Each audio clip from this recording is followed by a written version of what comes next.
Security guard was able to help at least minimize the situation to the front area of the mosque.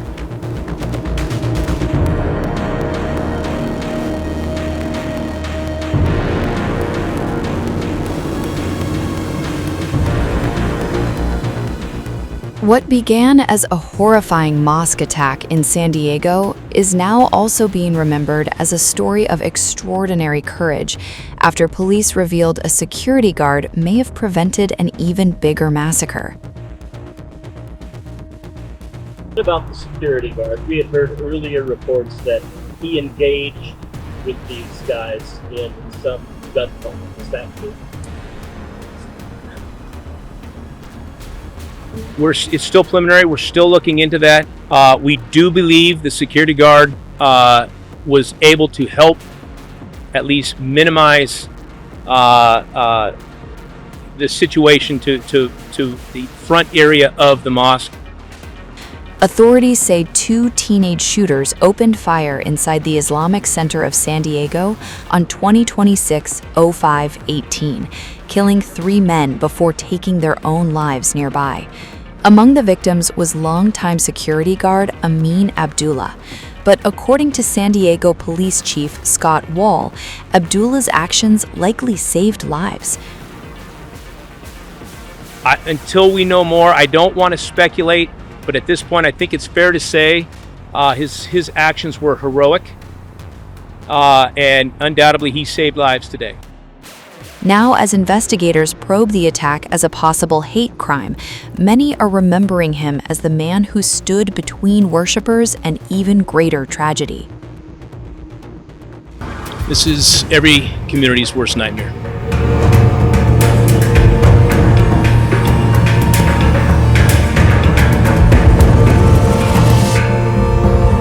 I was in my house when I heard the shots ring out on my street.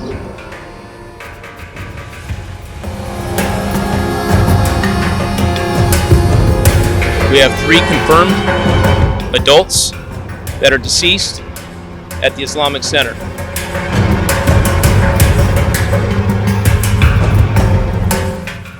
We are considering this a hate crime until it's not.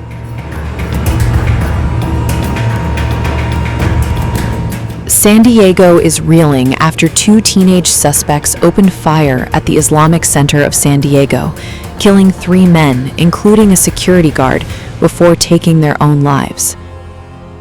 I was in my house when I heard the shots ring out on my street. Then a few minutes later go out and look, and some glass on the street. Gardner looks all shaken up, and at the end of my street over at Hatton, there's one of the shooters on the floor getting revived by the police officers, and huge police presence pulled up. All the streets are shut down over there. Police are now investigating the massacre as a possible hate crime. At about 11:43, we received a call of an active shooter at the Islamic Center. Within 4 minutes, officers arrived on scene and observed immediately 3 what appeared to be deceased victims out in front. They immediately began to deploy with an active shooter response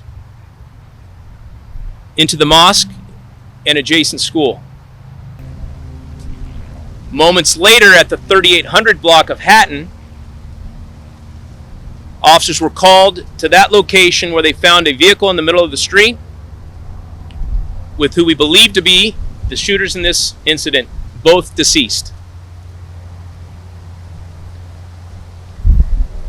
The circumstances that led up to this and the details of what happened and exactly which time it happened will come out in the days ahead. Police Chief Scott Wahl said officers were already searching for the teens after the mother of one suspect reported him missing on May 26th, fearing he was suicidal and realizing weapons and her vehicle were gone. Because of the Islamic Center location. We are considering this a hate crime until it's not. And at this point, we're going to work closely with the FBI to make sure that we are matching all the resources that we need for this investigation. Authorities later learned the suspects were dressed in camouflage and launched an urgent search, but before officers could stop them, gunfire erupted at the mosque. This is a time for making sure that we do everything that's necessary to investigate and fully address the incident that was here today, but to reassert, as I always will, that hate has no place in the city of San Diego, and when it happens and crime of any nature occurs, we will hold you accountable. While no direct threat had been reported, investigators say generalized hate rhetoric is now a key focus in the case. About 9:42 this morning, we received a call of a runaway juvenile.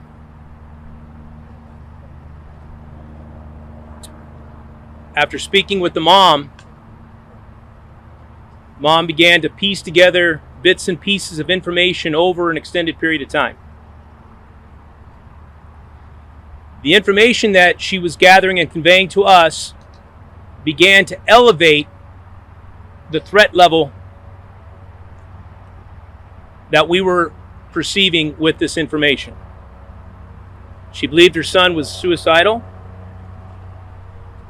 and she began to share information that several of her weapons were missing.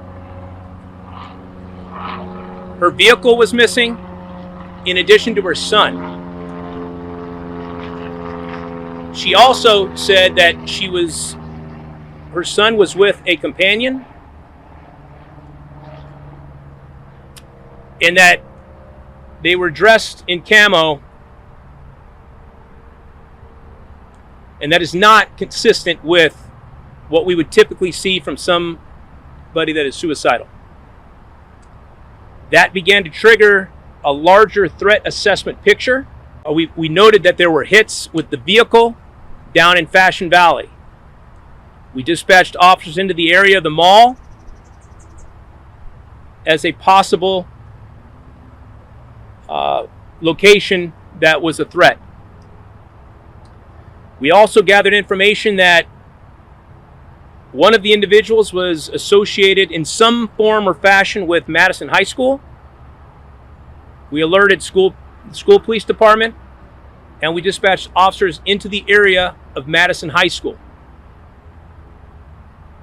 While we were gathering this information and we were trying to zero in on where these individuals were at, we received the call at approximately 11:43 that there was an active shooter at the Islamic Center. Officers were in the area, still talking with mom, trying to piece together where they might be, the locations that she felt that they would be at. And that was just a few blocks away. Those officers, once they heard what was happening at the Islamic Center, immediately dispatched themselves to the mosque. There was no specific threat to any facility or any place with what we knew. There was generalized hate rhetoric and speech. Mom believed that her son was suicidal, but the additional bits of information led us to believe that there was a bigger threat picture here that we needed to consider.